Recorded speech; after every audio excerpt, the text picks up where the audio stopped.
only have me to be account. I am the man of the house. I'm the man, the savior of my own life.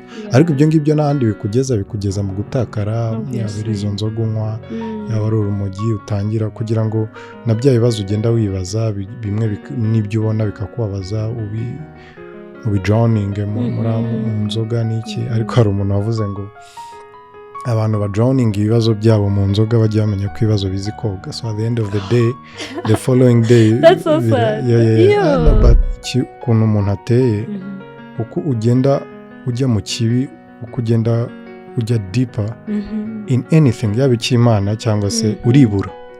None ya consciousness wari ufite y'icyiza kubera ko uri gukora ikibi repeatedly, ukajya gusanga uri nkacyo ahubwo, ku buryo ahubwo none wajya mu cyiza ugasanga urimo urabajene. Niyo mpamvu ntabwo ari ahantu kukirwa ko biba byananiranye n'iki. Hari byinshi bakora, ntabwo navuga ko ari bibi, ariko ikiruta byose ni urukundo. Kandi urwo rukundo niba uri short of love as a parent, look for Jesus yourself kugira ngo ubashe guhereza umwana wawe icyo ufite, ko ntabwo nkuko nawe mbivuze watanga icyo udafite. So umubyeyi agomba kubanza wakikoraho akamenya yuko wowe ubwe ari rooted muri Kristo.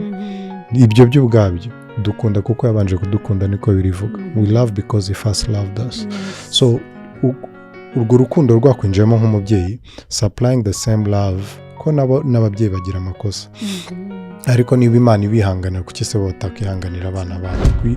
Iba ihari mu gihe uri kwitwara mu buryo ishaka, ariko mu gihe unaniwe nibwo iba ihari kurushaho, kubera ko he's a helper. The Holy Spirit is a helper. Turibaza yuko ari ku izina rye, ntabwo mu mazina yose Imana yafata CEO of the whole universe. He doesn't want that. He's called a help, umufasha. So mu gihe cyose ukeneye ubufasha, ufite umufasha mu Mana. So ndi muri awo mwanya mbona umufasha koko amereza ibitekerezo, arambwira atekereza ufite nka banke, uri gerant wa banke runaka, iyo banke ifite ama branches all over the country. Branch imwe ikagira ikibazo, bakubwira ko personnel yabo idashobora ku rising up to the occasion kugira bakemure icyo kibazo, bakakureaching out nk'umu CEO, bakubwira ati twohereza umuntu umwe wizeye yuko ashobora gukemura iki kibazo.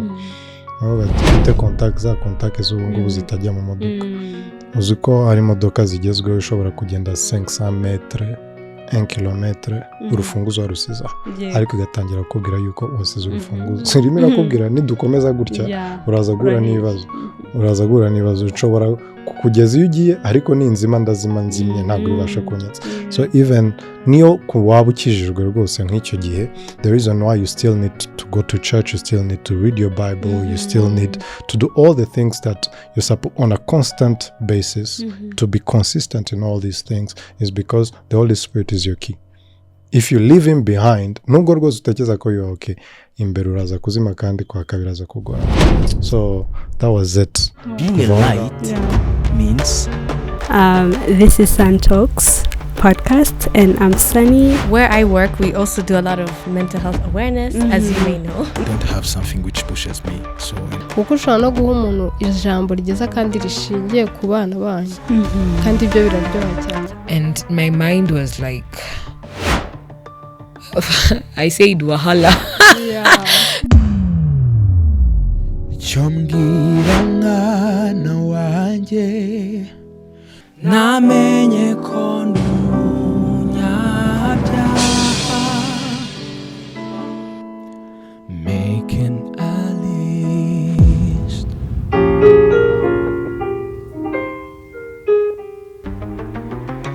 I have power to identify who I want to become.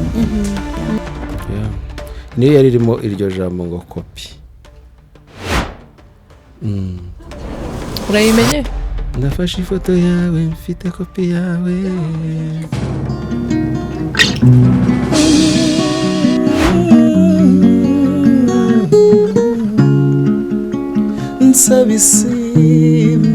Now when you let it go into God's hands, that's when he comes out with a better version of your life. Wake up and let's do this. Yeah. Raho neza. neza, ni karibu nanone kuri Santox podcast. My name is Sunny and welcome again. Thank you guys for watching, thank you guys for sharing. Nukuri Imana ibaha umugisha ikomeze kuyibaha. And today I promised you guys ko turibe dufite umushyitsi. Topic turi buganireho, I know it's important for you guys but also for me, kuko njya gutangira podcast. Actually this was the topic yanje mu mutwe, so today it is that day. And so nizere ko mumeze neza, nizere ko muri ready yo gukurikira, and I am. But before that, mbere yuko mbintroducinga umushyitsi wanjye, ndashaka mubanze mwicare mutuze hanyuma dusenge. Data mwiza, tugushimiye cyane kubera ko tugera uyu munsi turi bazima, nukurushimwe Mwami Imana. Ndagushimiye cyane ko uyu munsi wawuturemeye, ukaba wawuturemeye aha hantu kugira ngo tuganire ibijyanye no kuba dusevinze, no kuba waduhaye ubuntu bwo kukumenya Mwami. Ntabwo tubifata for granted, we are so thankful. Ariko Mwami Imana, tugiye kwigisha bagenzi bacu, tugiye kukumenya biruseho, kandi Mwami tugiye kugudiscoveringa mu yindi image yawe nziza. Urakoze Mwami, urakoze ku bwa Benjamin watuzaniye ahangaha, umuha umugisha Mwami. Ni ukuri ibyo avuga ntaba ari ibiri kuva mu mutwe we, ahubwo aba ari iby'ijuru. Yesu mwiza, kandi Mwami Imana ndakwinginze ngo umuntu wese uri burebe iki kiganiro akigiremo ntikibe ikiganiro cy'ubusa kiza gutyo gusa, ahubwo Mwami Imana kimuzamura, kizamura amashimwe. Mu izina rya Yesu dusenze, urakoze, amen. Inshuti zanjye, ndi kumwe na one of my old friends back in the days. Karibu cyane Ben. Yes. Okay, ngenda kuza ariko wakwibwira abavandimwe bagukurikiye Benjamin ni muntu ki? Murakoze kubw'ubutumire butari ubutumire busanzwe, ubutumire bwo kuganira Kristo, bwo gusangiza n'abandi ukuntu umuntu yava kure ariko n'ukuboko kw'Uwiteka atari ukuboko k'umwana w'umuntu. So mu magambo make ashoboka, nk'uko bivuze, nitwa Benjamin. Ndakijijwe, gukizwa kuri ukwinshi, ariko wenda tuza kwivugaho kubera ko uyu muntu avuze ngo arakijijwe, it's a generic term. Abantu bose bashobora kugira ngo barakijijwe, ariko iyo tugiye mu bwina bw'iryo jambo twasanga yuko abatekereza ko bakijijwe siko bose bakijijwe. So ni Benjamin, umusore ukijijwe, ibindi ni details wenda twasharinga bikeneye. Yego, karibu cyane. Murakoze. Ndagushimiye cyane ko wabonye umwanya, ndabizi byari bigoye. Yeah, it was hard. Yeah, but you made it. Of course, for Jesus you have to make it. Oh my God, I'm so thankful. Uyu munsi rero Benjamin yaje ngo tuganire kuri topic wari ubivuzeho gatoya. Nifuzaga by God's grace ko tuganira from darkness to grace, kuva mu mwijima tuza mu buntu, kumenya Yesu. Iyo topic y'ubwayo ivuze ko habayeho darkness, and so ugiye kutuganirira rero, tubwire background yawe, ukuntu wakuze, ukura wari uzi Yesu wari we, waramwumvaga gutyo nk'abandi bose, byari bimeze bite? Nakuriye navukiye kandi nkurira mu muryango ukijijwe. Yesu Kristo no kuva mu buto bwanjye ntabwo yari umuntu utazwi, kubera ko twajyaga gusenga ibihe byose. Twakujijwe n'umubyeyi n'ababyeyi bakijijwe bazi Imana, ariko nk'uko nkunda kubivuga, ntabwo ari byo bituma uva nk'uko bivuze from darkness to light to grace. It is a personal experience. It can never be a corporate thing. Nubwo bivuga ngo Imana yakunze abari mu isi cyane bituma itanga umwana wayo w'ikinege kugira ngo umwizera wese atembuka ahubwo ubugingo buhoraho. Nubwo bisa nk'aho ari iby'abantu benshi, Imana ntiyapfiriye umubare, yapfiriye urukundo rwayo. As if because of his love, something happened. And love is only palpable when it's experienced on a personal level. Urukundo rufatika mu gihe hariho relationship from one person to another. Niyo mpamvu rero muri uko gukura kwanjye nubwo nandi muri famille ikijijwe, niyo mama wa cyangwa papa baba basenga ntabwo bikurinda umubi, kubera ko ikikurinda umubi ni ubusabane buri personnel n'umukiza. So gukura nakuriye muri famille ikijijwe Yesu Kristo umwumva, kandi nibwira yuko muzi kubera ko it's a ritual kind of a thing, kujya ku cyumweru, ibyo nibyo bitwa ku Kristo. Icyo gihe niko nari mbizi. Ariko nihuse buri muntu wese agira igihe cyo kuba tested no kuba checked. Beliefs zawe cyane cyane uri kubyiruka, iri gukura, ukabyiruka, isi ikakubona nawe ukayibona, utangira kumenya yuko utiyizi, kandi buriya kutimenya biba intandaro yo kwitwara uko ubonye. Kubera ko agaciro k'umuntu nk'uko nkunda kubivuga buriya ntabwo kari mu mushahara wenda yakorera cyangwa se muri diploma afite, ahubwo kari mu kiguzi umuntu yaguzwe ariyo maraso ya Yesu Kristo. So you understand that uyu munsi bakubaje ngo what's your worth? I'm worth the blood of the lamb, the blood of Jesus Christ himself. That's not a small thing at all. So kuri uko kutamenya undi we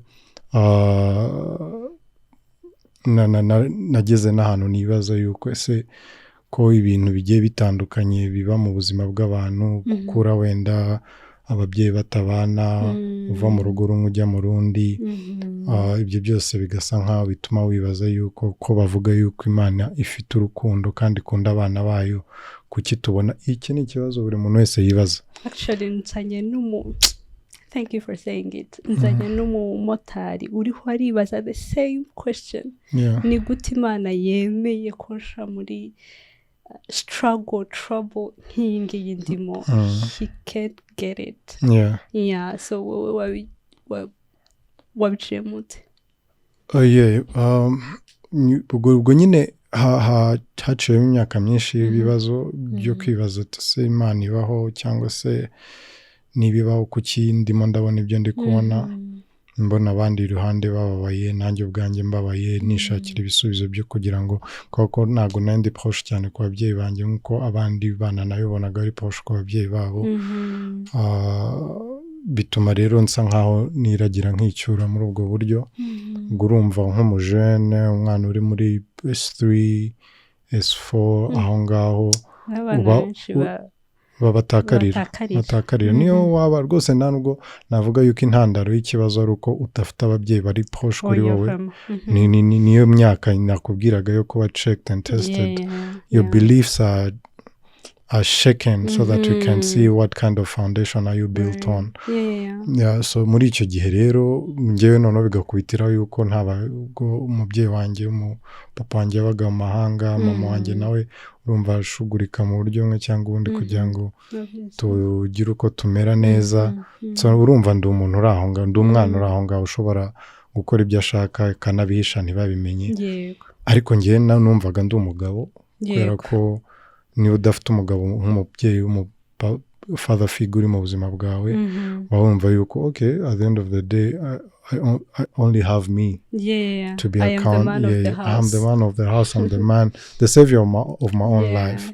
Ariko ibyo ngibyo n'ahandi bikugeza mu gutakara, yaba ari izo nzoga unywa, yaba ari urumogi utangira kugira ngo na bya bibazo ugenda wibaza bimwe n'ibyo ubona bikakubabaza drowning mu nzoga n'iki. Ariko hari umuntu wavuze ngo abantu ba drowning ibibazo byabo mu nzoga bajya bamenya ko ibibazo bizi koga. So at the end of the day, the following day, that's so sad. No, but it is true though. Oh my God. So mu gitondo biraza ukabibona, you face whatever you were running from. But before we go ahead, but nyuma yuko we experiences ku joining ibibazo byawe muri alcohol and everything, nyuma yuko ubikora tuvuge wenda uyu mugoroba wafashe those alcoholic things n'ibiki wabyukaga ufite guilt or yeah it starts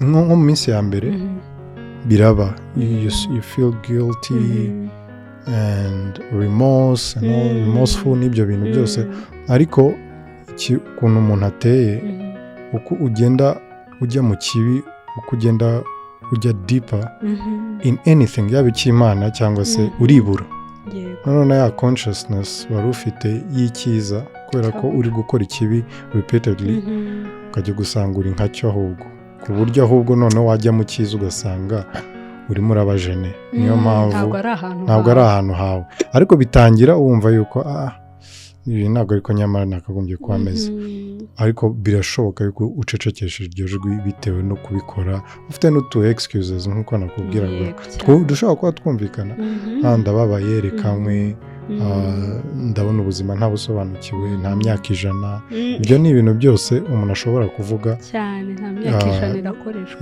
cyane ukabikoresha kandi bigacekesha icyo baba bakora kenshi baba bacecekesha ijwi rya raison ririho nyamara ibintu urimo ntabwo ari sawa ntabwo avuga se n'ubundi twese ntabirenze twese niko tumeze urupfu rw'abantu benshi n'umunyenga ibyo ni ibintu byose ushobora kwivugira kugira ngo ucecekeshe rya jwi kandi koko riraceceka we ukajya riraceceka burundu iyo ukomeje ubijyamo uhita uhinduka ahubwo ugatangira kubwiriza ikibi ugatangira kubwira abandi ibyiza by'urumogi ibyiza by'ubusambanyi ibyiza ukarikrutinga abantu mu mico mibi kandi bigakunda ni gutyo bimeze okay watangiye kubikoresha ibiyobyabwenge reka tubivuge mu mazina yabyo watangiye kubikoresha uri muri age ya adolescence uzamuka hari igihe watekereje ko ari byo byonyine ariho honyine ugomba guhungira kubera ko yari safe place n'umuntu wese buriya abenshi abonzi abo mvugana nabo nabo tugenda dukubitana hirya no hino bakubwira yuko nta cyiza nkabyo yanyweye akantu arasabana urumva hari n'abantu baba introverts iyo yashyizemo akantu rwose arasabana akaganira uretse ko usanga hari n'abandi bo bananywa ugasanga ahubwo bibaye ibibazo kurusha ariko buriya ngewe uko nabikoraga byari ukujoininga ibyo bibazo hanyuma tukaganira n'abashuti ngenda umuntu ubundi udakunda no kuvuga cyane nabishyiramo rwose nkumva nkabona mbaye umuntu nashakaga kuba ndiwe ariko ntari mfite courage yo kuba so ni ibintu rwose ukora in your right mind uvuga this is it ahubwo ubu nibwo buzima nta kindi ntekereza cyane hari indi misconception I think ikunda kuba mu bajene bavuga ko iyo wafashe drugs bavuga ko zituma umuntu amenya ubwenge kurushaho kandi ari ibiyobyabwenge niga muri secondaire nko muri deuxième troisième je crois nta mibare nari nzi namba and I had a friend of mine w'umuhungu he was like kandi sani unyoye kuri aka kantu wamenye yarazi ubwenge bwinshi those are lies from the pits of hell I know so abana bari kudukurikira rwose those are lies ariko nubwo rwose nabikoraga ibyo byose mu ishuri namenyaga uko nitwara ugasanga biragenda neza ufite discipline sinzi niba wahita discipline ariko nakundaga kwiga kuko muri ibyo byose navuga okay I am my own man like nigiye uhari ngomba kwiyitaho kugira ngo n'ejo hazaza bizagende neza so whatever that I would do na making sure yuko ishuri ryo ritagira ikibazo mu myigire yanjye nahoraga ndi imbere hari n'umuntu ushobora kutuzadukurikira umunsi umwe cyangwa kunkurikira icyo mvuga nuko yashatse kuza ashaka nko kumbwiriza mu buryo ariko bwa busanzwe bitari nko kumbwiriza ijambo ry'Imana yambwiye ariko ibyo bintu ayo matabu ubunywa n'ibiki yambwiye se ko nkurusha ekonomi urambaza iki ko batumanikaga kuri liste y'abambere n'abakabiri n'abagatatu so nabaga ndi mu myanya ya mbere. Nawe yari umuhanga muri economy, hanyuma urumva byari competition muri ubwo buryo. None aza ashaka kumbwira yuko ibyo ndi gukora atari byo. Aho urambwira iki ko nkuri imbere mu manota, wowe ukaba undi inyuma, ubwo urumva hari icyo wambwira. Iyo ni pride nanone, gusa ndagira n'umuntu waba utekereza ko ari umuhanga ariko abikoresha, yumve yuko your life can be much better, because life doesn't start and end in school. Cyangwa se ibyo utekereza ko you are good at. Even niba unakorera amafaranga menshi, ubuzima ntabwo butangiraho kandi ntabwo burangiriraho. Kuri hirya y'ubu buzima hari accountability zakorwa. So ibyo byose ubuzima, kuko nta hantu burangura, cyangwa se nta muntu ushobora kuvuga ngo buri gitondo njya kugura ubuzima, umunsi wanjye ndawugura. So why don't you think you can be sometime in the future you can be accountable to the person who's providing life to you, because it's borrowed clearly. Niko bimeze. Ababyeyi bari babizi? No, ntabwo bari babizi. Niyo mpamvu ngewe ntabwo bari babizi. Nta n'umwe uzi ibyo nacaga muretse inkuru mbaho uyu munsi. N'ababizi bazi nka 10%. Ko niyo follow up itari iriho. Babonaga nyine nsinda mu ishuri, kumva yuko rwose uri umuhungu mwiza, ubuzobaza umwana rwose ni intangarugero. And profite mubaze ikintu wumva ababyeyi bafasha abana bari muri adolescence, bashobora kuba bari guca muri ibyo bintu, maybe ababyeyi batabizi, maybe babizi. What is your advice to the parents? Provide love. Ureka mbwira, ntabwo guhana buriya, nubwo nzi neza yuko Bibiliya ivuga yuko when you udakubise umwana uba uri gukora amakosa. Bibiliya y'ubwayo yarabyivugira. Ariko kuri level ya adolescence yo ntabwo ntekereza ko kumukubita byakora, ahubwo ni urukundo. Uritekereza Imana ishobora byose, right? Nako nk'icyanditswe nawe mvuze kiri famous kurusha ibindi byanditswe, uko nabitekereza ko Imana yakunze abari mwiza cyane, byatumye itanga umwana wawe w'ikinege kugira ngo umwizera wese atarimbuka. So mu isi yuzuye abantu babi, urumva hari degree zo kuba mubi. Degree zose zirimo. Ku rundi ruhande hari Imana ishobora byose. Nuvuga ngo ifite endless possibilities mu bubiko bwayo, muri stock yayo, kugira ngo ikize umwana w'umuntu.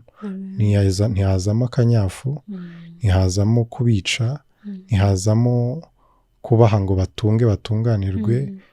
Ireba yuko the only solution is love. And God is the Father. Bibiliya avuga ngo niwe imiryango yose yo mu ijuru no mu isi yitirirwa. Ni ukuvuga kuba ufite umuryango ni ukubera ko Imana iriho. So niba ushaka kugira ngo umuryango wawe ukomere, reba ku waremye umuryango uko agenza abantu bayo. You understand? So love is the solution, not because I'm saying so, it's because God chose for the solution to be love. So ariko nanone iyo ugarutse ku babyeyi, I understand yuko nabo ni abantu. Ntabwo watanga icyo udafite. So umubyeyi ashobora kwihanganira umwana ariko bikagirana akavuga enough is enough.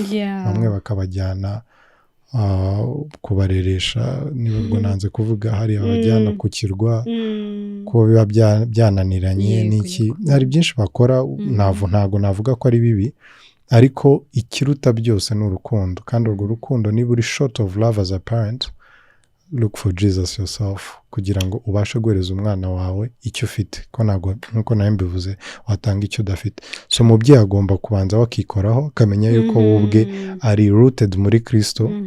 Ibyo byo ubwabyo dukunda kuko yabanje kudukunda, niko birivuga. We love because he first loved us. So urwo rukundo rwakwinjiyemo nk'umubyeyi, supplying the same love, ko n'ababyeyi bagira amakosa.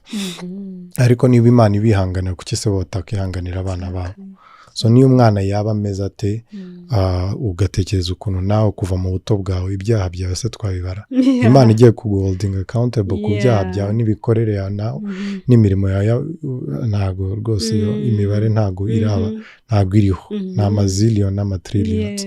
So ubu rero wamenye icyo kintu, Imana imbabazi zayo n'urukundo rwawe kuri wowe nk'umubyeyi, kuko nawe ni so, ni papa w'abapapa, mama w'abamama. So ndibaza byakoroha kugira ngo usapurayinge urukundo, yaba yakoze neza umwana wawe, yaba yakoze nabi. Ntekereza yuko wenda turi kuvuga ku bana bari kwitwara nabi. So urwo rukundo ntabwo rudepanda ku byo bakoze, nk'uko Imana ntabwo iduhereza urukundo kubera ko ari byo yaduhaye urukundo tukiri babi. You understand? So niba yaraduha urwo rukundo tutaraba n'abana bayo, uyu munsi noneho turi abana bayo, urumva ukuntu twinjoyinga. So n'urukundo rw'ababyeyi nuko rwagombye, ni umwana wawe deja. Uyu ntabwo turi kukubwira yuko ari umuntu wenda waba waradopse cyangwa ni umwana wawe wakuvuyemo. So kutamwihanganira ntabwo byumvikana, ariko uri umuntu ndabyumva. Just go back to the word of God, see the love that is applied to you and supply the same thing. Biroroshye gutanga ikintu wahawe nawe, cyane cyane ku buntu, nawe gitangira ubuntu. That's the logic of the whole thing. Yeah. And what about the kids or reka ndeke kubita abana kuko barahita balogging out. Yego, ariko abajene, what about them bari guca mu bintu nk'ibi ngibi, bari kwibaza sike we agifite iyo guilt, ariko kuvuga se nabivamo gute, byarananiye, I try my best every day, ariko byaranze burundu. Yeah. Navuga yuko you've tried your best, you as one person, right? I understand that you failed, but this time around, try with Jesus. Don't try alone. Yeah, that's the part we are getting to. Yeah, tubwire nyuma yuko nyine uca muri ibyo ngibyo, what happened? How like, what did you do? Yeah, I figured out yuko it wasn't working, like whatever that I was doing wasn't giving me happiness, joy, love. The emptiness was still there and all that. So ndi umuntu ukora introspection cyane, nkora inventaire rwose, nkamenya ukuntu ibintu bihagaze. So I was able to, by God's grace of course, nubwo ntari nyizi icyo gihe, I was able to be like, to be truthful to myself and be honest to myself and be like, this thing is not really working at all. So and I was like, okay, nko nigeze kuba nabivuga inshuro nyinshi, nari mvuye hanze, mvuye gusangira na bagenzi banjye, ariko ndi muri icyo gihe cyo kunanirwa, ntabibona neza, ntabona ejo hazaza, ntabona hahise, present, ndi lost. Nsa nkaho rwose numva kuki ubundi ndiho, you get. Ndi nicara muri koridoro. Ubundi kwicara muri koridoro ni ikimenyetso kigaragara ko byagucanze, ko muri koridoro baraca ntabwo bayicara. So I was seated there and I was listening to secular music, and cause nyine nibyo numvaga, indirimbo ya umuntu yarayiririmbye avuga ukuntu ashaka yuko urupfu rwe ruzagenda. Numvaga nisanisha n'ibintu nk'ibyo, kwa kunyumva state of mind nari ndimo. So ndi kubitekerezaho, aho ngaho nibwo Imana rero yanyihishuriye, itangira kunsobanura ubuzima bwanjye. Ariko ibikora Imana ni nziza, kubera ko yabikoze nk'aho ari uri kubyiba. He doesn't want to get any credit. He will give, uzabikora ugira ngo ni wowe, kubera ko he's big, but he doesn't want to be imbere y'abantu bose ngo afate credit source. So he'll give you thoughts and you'll think that you're the one who's thinking best. Ntago, he's that humble. Imana iri humble. So amhereza ibitekerezo muri uko kwiheba, nanone na preuve igaragaza yuko nubwo waba uri guca mu gicucu cy'urupfu, God is there. Like, aho ngaho ndi kwifuza urupfu n'urupfu rwa ndi kurwumva rwose, I think byaba byiza mvuye kuri iyi si. Ariko muri uwo mwanya nyine Imana nibwo yari the most present, like yari ahari mu gihe nari imeze nabi kurusha ibihe byose. Abantu batekereza yuko Imana iba ihari mu gihe uri kwitwara mu buryo ishaka, ariko mu gihe unaniwe nibwo iba ihari kurushaho, kubera ko he's a helper. The Holy Spirit is a helper. Uribaza yuko ari ku izina rye, ntabwo mu mazina yose Imana yafata CEO of the whole universe. He doesn't want that. He's called a help, umufasha. So mu gihe cyose ukeneye ubufasha ufite umufasha mu Mana. So ndi muri awo mwanya mbona umufasha koko amereza ibitekerezo, arambwira atekereza ufite nka banke, uri gerant wa banke runaka, iyo banke ifite ama branches all over the country, branch imwe ikagira ikibazo bakubwira ko personnel yabo idashobora ku rising up to the occasion kugira bakemura icyo kibazo, bakakureaching out nk'umu CEO bakubwira ati dukoye twohereza umuntu umwe wizeye yuko ashobora gukemura iki kibazo. Naho ati I think I have somebody. Hanyuma uwo mudeje akavuga ko okay ndabirumvikana ninkohereza ibindi byose bigomba kuba biri kuri jyewe, bivuze aho uri burare, aho ibintu byose byo gukonsoma ahantu biri kuri company kuko nikohereje, ni ibintu by standard practices. Birumvikana ko bigomba kugenda. Hanyuma nguyu nawo umugerant aravuga ari umuryango nzi wakwakira kandi akujya ugiye mu hotel, umuryango you can still feel at home just like you were at home aho twari turi muri headquarter. None ariko akamenya yuko muri uwo muryango umugerant harimo ibibazo muri uwo muryango, ariko ibyo bibazo hamwe nuko abizi ntibyamubera intandaro yo kuvuga muntu wanjye ntabwo namwohereza mu bibazo, ahubwo ibyo bibazo bimubera impamvu yo gutuma none amwohereza, kubera ko azi ko uyu muntu ashaka kohereza afite capacities zo gukemura ibibazo bya branche n'ibyo by'uwo muryango. Sinzi niba turi kumwe. Okay. Noneho aramwohereza uwo muntu ajya aho just by his presence, being him, kuba we, kubera ko ari yizi n'iki na capacity ziwe abasha kubera igisubizo yaba umuryango wamwakiriye yaba niyo branche. Ariko igihe kigeze uyu musi aravuga ati ariko burya uruwa hano garuka. Si ikibazo kinza mu mutwe cyavuga uyu muntu nagaruka, uribaza abantu bamwakiriye mu muryango nabo muri branche reaction yabo izabiye. Birumvikana it's a straightforward question. Utabyumva yuko ntabwo bazishima kubera ko uyu muntu yababereye igisubizo mu gihe cy'amakuba. Okay. Bazaba bakimukeneye. Hanyuma muri uko kubyumva ndabyumva okay, ariko nanone ntangiye nubwo ndi kumva ari nka essay, ari nka case study ndimo ndakora, mu mutwe wanjye bitangiye kwisanisha n'ibintu ndimo ndacamo, kuko ko ngiye buriya narafashe conclusion yuko buriya nta mubyeyi witwa Imana ntibaho tukuva, abandi hejuru ni papa na mama. Niba bo basa nkaho hari ahantu batagira umutima wanjye ngo ibindimo babashe kubibonera igisubizo, uvuga ngo I'm on my own, ngiye ugomba kwishakira ibisubizo by'ibibazo, ari nabyo byose byatumye njya muri ibyo bintu twavugaga kare. At the moment you felt lonely. Yeah, of course. Urumva you are helpless. Nta mubyeyi, ababyeyi urabafite ariko igice kinini cyatumye uhura n'ibyo bibazo n'ubundi n'ababyeyi bawe. So ntabwo wagenda ushaka igisubizo aho waboneye ikibazo, niwe uhita utangira kwishakira igisubizo muri wowe.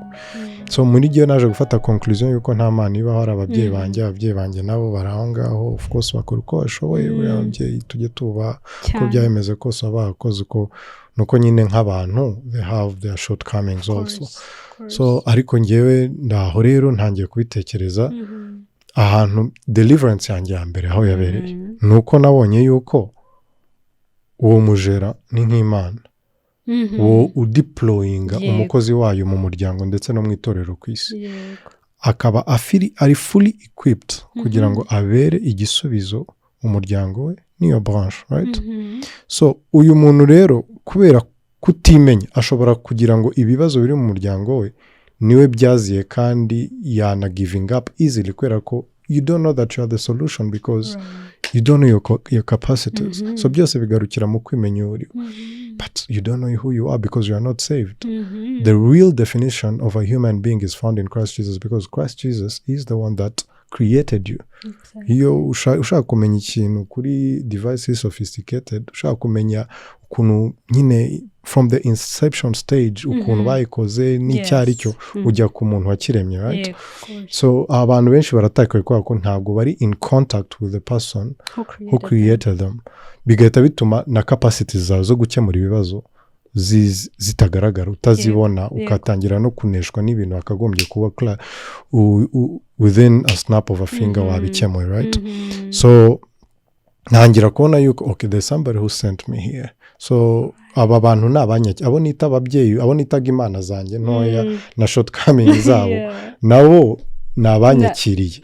No, nta mubyeyi uvuga ngo nshaka umwana ureshya atya, wowe urakira aba ari umukobwa wawe mu gushimira Imana, because it's beyond your capacity. Yeah. It's above your pay grade, nuko bavuga. So ntangira kubona yuko at the end of the day rero hari umuntu ndi hejuru witwa Imana, ndetse ari hejuru y'ababyeyi banjye. So mu kunyoherereza kubw'urukundo rwe ntabwo yanyoherereza mu bibazo atangiza igisubizo cy'ibyo bibazo, you know. Wow. That's ntabwo yakohereza mu bibazo atakugize igisubizo cy'ibibazo. That's it. Utangira you raise wita mva navuye aho nkomeye kandi nahicaye ndi kwifuza urupfu. You know, God doesn't need a whole eternity to do that which is eternal. Ntabwo Imana ikeneye iteka ryose kugira ngo ikore umurimo muri wowe w'iteka ryose. Sinzi niba ibyo ndi kuvuga wenda byumvikana cyangwa. So aho ngaho Imana yankoreyemo umurimo w'iteka ryose kandi byari nko mu minota 2. So mvaho nzi ko hari Imana mu ijuru. Mpita nandikira my sister ndamubwira uzi ko yarasengaga ibihe byose. She has been umwana wavuga ngo w'intangarugero. So mtamwandikira ndamubwira nti ubutaha nusubira ku rusengero, nawe maze nk'imyaka ingahe myinshi pe ntajya mu rusengero, ndamubwira ubutaha ujya mu rusengero uzambwire tuzajyana. So nta muntu wambwirije Imana. Ubwo ngaho mpita ntekereza uko namenye ko ari Imana, ubwo nazo ibyo byose ibitekerezo ntabwo byava from a suicidal person or somebody who's thinking about death. You know, kandi nsinze ubwo nibagiwe ko nari nasinze. Oh my God. Ariko rero abantu bacira iteka abantu basinze bajye bitonda, Imana ibasha kuganiza umusinzi neza cyane. You understand? Oh my God. So navuye aho ngaho rwose neza fresh. Ko wowe umuntu uri kudukurikira, I'm hoping literally ko umuntu uri kudukurikira uri guca mu bintu nk'ibyo Benjamin yari arimo uriya munsi. I'm hoping that you know that God can talk to you right now. Maybe he is talking to you through him, through Ben. So come on guys, Imana ishobora kukumva ahantu hose waba uri even suicidal. Yeah. Wow. Aho ngaho ni watangiye kumenya ko Imana ariyo yakohereje muri ibyo bibazo. Wow. Ariko ndi nk'igisubizo. Sawa kugira ngo igisubizo gihunge ikibazo. Ahubwo sometimes you are even looking for an issue, like what's happening. Let me be the solution to your issue, to your problem. But of course it comes with being in constant fellowship with the Holy Spirit. Because urabona hari ukuntu imodoka ifite contact z'ubu ngubu zitajya mu modoka. Uzi ko hari imodoka zigezweho ushobora kugenda 500 metres 1 kilometre urufunguzo warusiza, ariko igatangira kukubwira yuko wasize urufunguzo. Rimwe nakubwira nidukomeza gutya uraza guhura n'ibibazo, ushobora kukugeza iyo ugiye ariko ninzima ndazima nzimye ntabwo bibasha kunyatsa. So even niyo waba ukijijwe rwose nk'icyo gihe, the reason why you still need to go to church, you still need to read your Bible, you still need to do all the things that you're supposed on a constant basis to be consistent in all these things, is because the Holy Spirit is your key. If you leave him behind, nubwo rwose utekereza ko you are okay, imbere uraza kuzima kandi kwa kabiri aza kugorana. So that was it. Kuva aho ngaho navuye aho ngaho ntangira kujya guterana nkuko nabibwiye mushiki wanjye. And from that day it has been light, like I've been an enlightened man since that day. And up to today. My path is only shining brighter and brighter. Yes. Amen. Oh, I'm so excited for you. But tell me, haven't you thought again of it, of returning back? Have you had any temptation sometimes? Yeah, of course. Because nkuko nabikubwiye, you become one with what you are doing, right? Right. So utangiye kujya muri ibyo bintu, you get addicted and all that. of course. umubiri wawe building a habit. Hari abantu bavuga yuko after 21 days ntabwo uba ukeneye kwiforsa. Niba ari habit turimo turavuga, if it's going to the gym after 21 days your body coping up rwose bigahita bibera nka part of routine, your routine, right? So ibyo ari byo byose waba urimo urakora, yaba byiza yaba bibi, ushobora gutangira wiforsa ariko bikagera bikaba ikintu cya buri munsi. So niyo rero ukijijwe, nubwo rwose bivuga ngo ubaye icyaremwe gishya, ikiba kibaye icyaremwe gishya ni umuntu wawe imbere, ni umuntu wawe imbere. Ibya kera babishize, ndabizi icyo cyanditswe kiriho, ariko ibya kera babishize ni the old you, like the inner man is now renewed. But iyo ukijijwe uri igikara, ukomeza uri igikara, ibyo watekerezaga biragumaho, like your soul is untouched, your body is untouched, but your spirit is brand new. So ibya kera ibishize ni umwuka wawe, your state of being y'umwuka wawe ibirangiye. Ntago wari uri mu mwijima, uyu munsi uri mu mucyo. You are nk'umubebe nyine, you are born into a new world. Ariko ibitekerezo byawe ni bya bindi, n'umubiri wawe ni wa wundi. So ibintu byose wakoreshaga ibitekerezo byawe yewe biracyahari neza cyane, biracyahari neza cyane. Now where the battle is to enforce the realities of the spirit into your old mind. Ibyo bavuga wino nshyashya muri old sacks, aho ngaho ni iki cyanditswe kiba applicable. So icyo impamvu rero ugomba gushaka new sacks no kugira ngo iyo wino nshyashya itameneka. You understand? So the anointing that is in you, all the good things that God has now created with a new man, ari wowe nyakuri, ugomba you have to change your mindset. Ibyo Romans 12 bivuga, guhinduka ibitekerezo byawe bikaba brand new, nk'uko umubiri umwuka wawe nako uri brand new. So that's now the fight.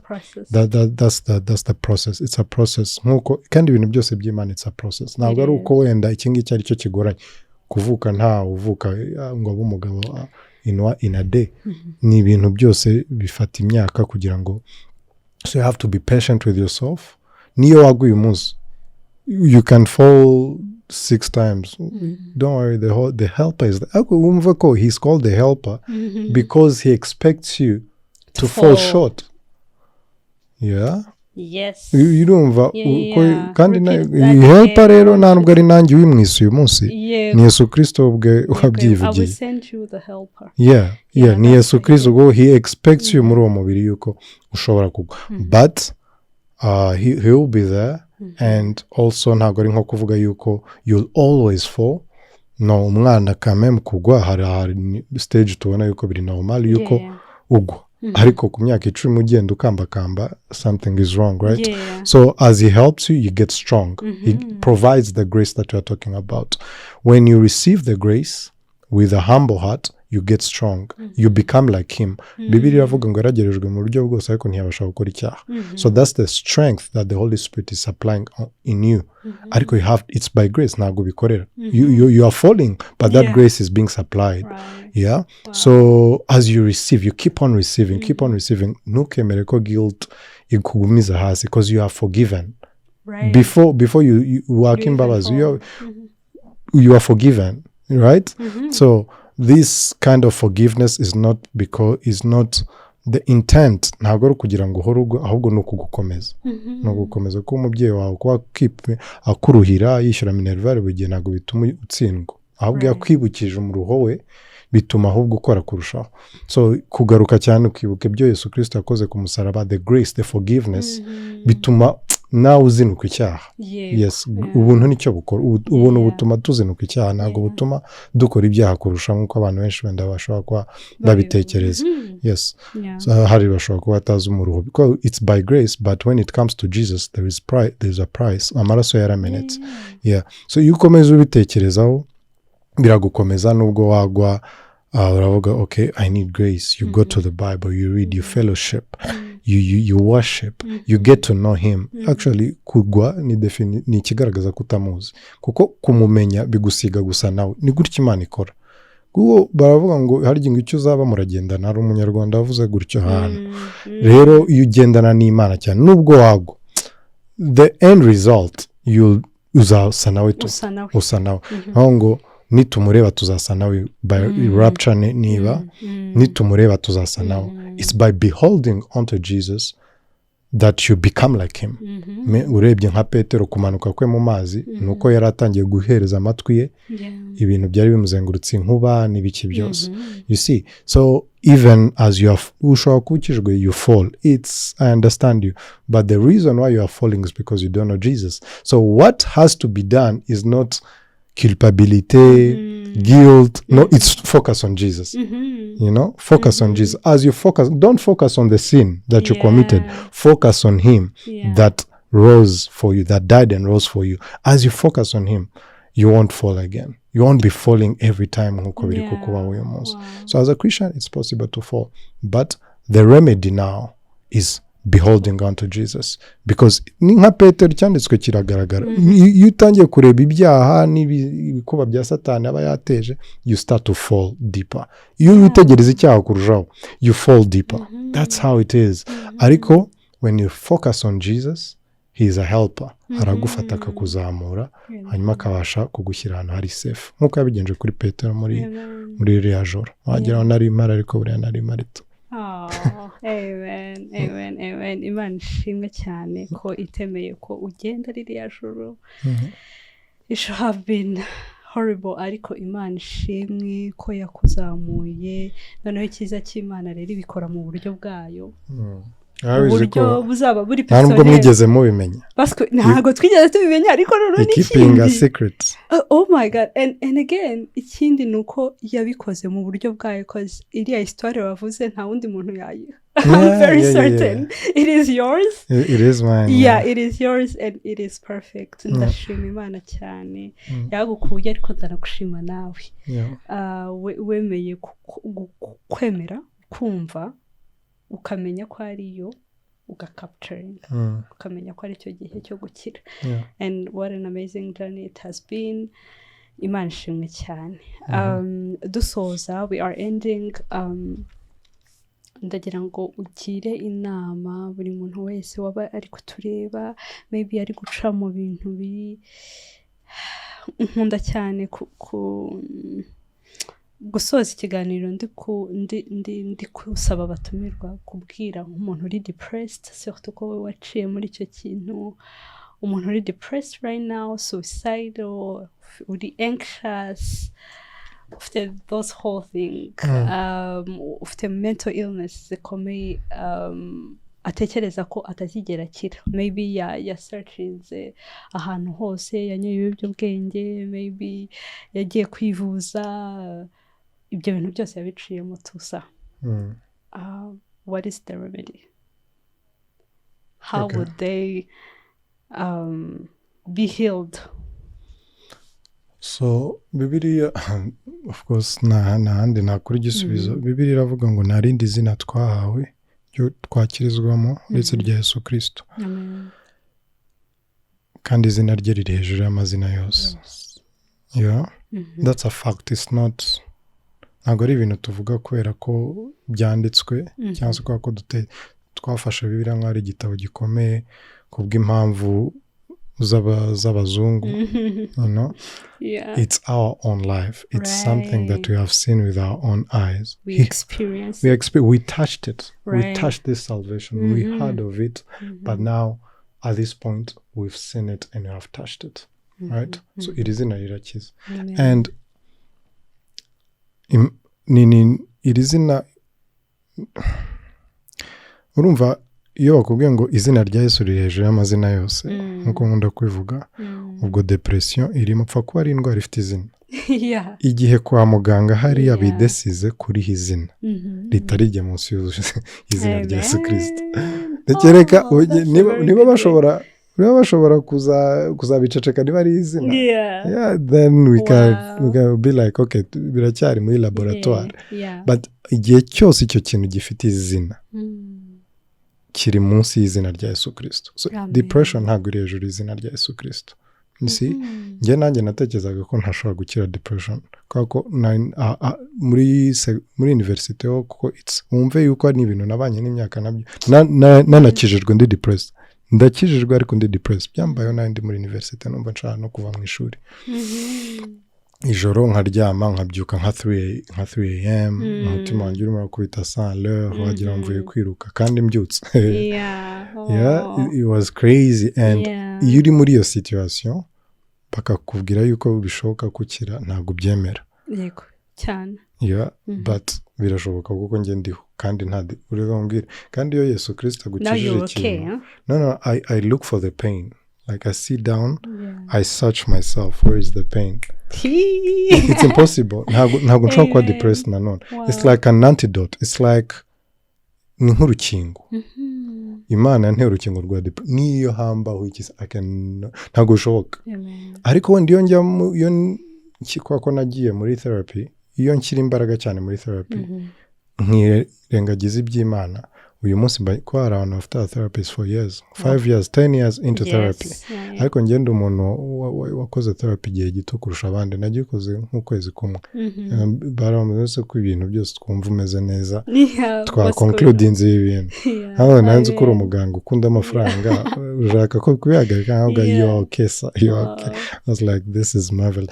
Jesus helps you, even your doctors recognize it. When Jesus helps you, even though n'abaganga barabimenya bakavuga sinzi bazaguhereza rwose negative. You know? So Jesus is the answer, but how though? Kubera ko ushobora kuvuga okay, Yesu ni igisubizo, ariko se gute? Yeah, what are you saying?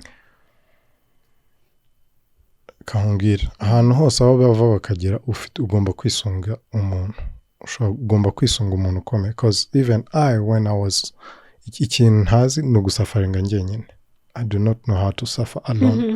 So maybe I won't be able kuko ndabizi it's a wide range of experiences. Hari abantu batabasha kuganira nk'uko twaganira uko nkakubwira ibibazo byanjye. But no muri icyo gihe ntabashaka kuvuga ikibazo cyanjye, I would follow someone at least.